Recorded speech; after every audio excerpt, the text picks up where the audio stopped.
Foi um dia especialíssimo, né, Sara? O Lula hoje estava num bom humor, o Luiz Inácio Lula da Silva, mas eu entendo o Lula, porque eu sou corintiano.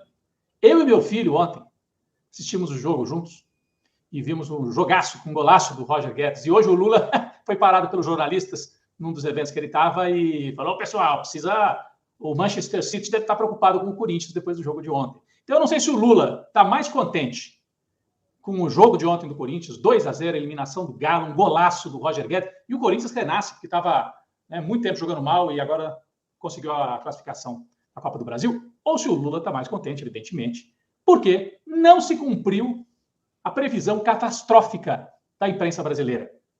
A catástrofe não aconteceu. Ao contrário, as edições de hoje dos jornais, Sara, da Folha, do Estadão, foram todas preparadas em função de uma derrota do Lula. Eu até separei aqui, eu queria compartilhar com vocês a primeira página da Folha. Olha como o jornal fica um negócio velho, né? Mas não é, o problema não é só ficar velho, é a linha editorial. Olha aqui, ó, terceira manchete aqui.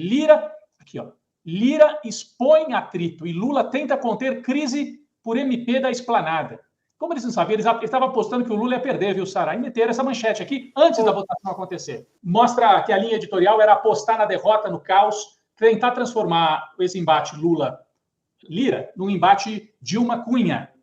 E o curioso é que eles fazem isso, como fizeram com o Cunha, como se o Cunha fosse normal naquela época. E como se o Lira também não fosse um chantagista na presidência da Câmara. Além desta manchete, o que me chama a atenção também, Sara, foi o texto de hoje, assinado pela jornalista, por assim dizer, Thaís Oyama, no UOL, em que ela fala assim, ó, enquanto o Congresso pega fogo com a MP, Lula discute compra de novo avião. Qual que era a tentativa da Thaís Oyama? Transformar o Lula numa espécie de Maria Antonieta, sabe assim? Tá tudo pegando fogo, ele perdeu a votação e tal, e está preocupado com o avião.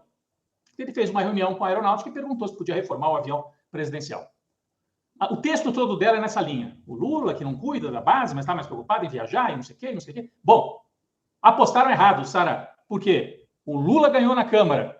O Lira, que é tratado como um estadista, porque, na verdade, ele é o representante dos interesses do mercado financeiro à frente da Câmara, e é o presidente da Câmara, é o que nós temos lá, e o Lula tem razão em dizer, tem que negociar. O povo votou assim, o sistema político é torto, mas é o que nós temos, né? Bom, o Lira hoje seria apresentado como grande ganhador, como se fosse tudo muito normal.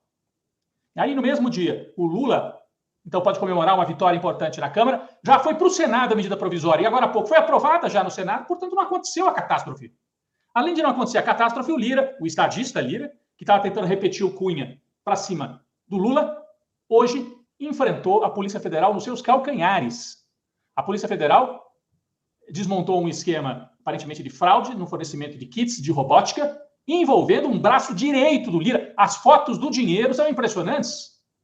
Gozado que não estão, assim, em grande destaque nos sites, viu, Sara? Você já viu a foto do dinheiro? É o dinheiro encontrado em endereços ligados a esse sujeito, que é assessor, foi assessor do Arthur Lira, cuja esposa também é muito próxima do Arthur Lira. O Supremo Tribunal Federal autorizou as buscas. Olha, o jogo é pesado. E o Lula disse, o jogo está só começando, calma. Não pode apavorar. Apavora, não. Você tem a Câmara com maioria de centro-direita querendo chantagear o Lula. E, em parte, tem feito a chantagem. Né? E tem problemas na articulação política? Tem. Qual é o governo que não tem? Mas não está beirando a catástrofe. Porque aquele que é apresentado como grande estadista, o Arthur Lira, no dia seguinte, do que seria a demonstração de força dele, a gente percebe que há outros poderes em Brasília. Não é só a Câmara e o Lira com a caneta chantageando o Lula. Olha só a distribuição de poderes. O Senado não está na mesma pegada do Lira. Inclusive, dependendo do que o Lira aprontar, essa MP, por exemplo, essa MP não, esse projeto do marco, né, temporal que atinge as terras indígenas, no Senado, talvez seja freado. E tem o poder do Supremo Tribunal Federal e do Tribunal Superior Eleitoral, que depois de o Supremo, né, condenou o Collor, agora o TSE libera para julgamento a ação contra o Bolsonaro, e o Arthur Lira, poderoso, tem que se ver com outro poder judiciário. O Lula sabe muito bem manejar essa disputa entre os poderes. Não existem só dois poderes, o Arthur Lira do Centrão e o Lula chantageado pela Folha, pelo Estadão e por outros. Por isso que o Lula, enquanto está todo mundo achando que nós estamos à beira da catástrofe, ele vai assistir o jogo do Corinthians e comemorar o gol do Roger Guedes. Um golaço. O Lula tem toda a razão de comemorar o gol do Roger Guedes. E ainda, Sara, no mesmo dia, o Moro se ajoelhou, se humilhou, rasgou a Constituição, rasgou a toga, tudo para virar ministro do Supremo, que ele achava que o Bolsonaro fosse nomeado. Primeiro foi para o Ministério da Justiça e estava esperando a vaguinha no Supremo, não veio. E para quem é que veio a vaga no Supremo, a indicação? O Zanin, o advogado que o Moro tentou humilhar durante as audiências lá em Curitiba. Então, vamos devagar com o Andor. Ontem eu estava no Congresso e rolou o papo de que o Lira foi ao Palácio. O Lira foi para o Palácio. E aí ficamos todos os repórteres na portaria da chapelaria, esperando o Lira chegar, e ele deu aquela entrevista que eu mandei para vocês. Há quem diga que ele desmentiu a ida ao Palácio. Eu não me lembro disso. Mas o fato é que o Lula não quis receber o Lira ontem. Falou pelo telefone de manhã, e a raiva do Lira foi porque o Lula liberou as verbas, o governo liberou as verbas das emendas dos parlamentares, aquele 1 bilhão e 700 milhões, sem passar pelo Lira, direto para os parlamentares. Isso tira o poder, ele está vendo que ele está perdendo o poder nesse governo. É muito dinheiro, viu? Esse é o primeiro, esse veio de manhã já. Isso foi aprendido em Brasília ou em Alagoas? Esse aqui eu acho que em Brasília. Não sei. Não sei te dizer, mas acho que em Brasília. Os dois últimos em Alagoas.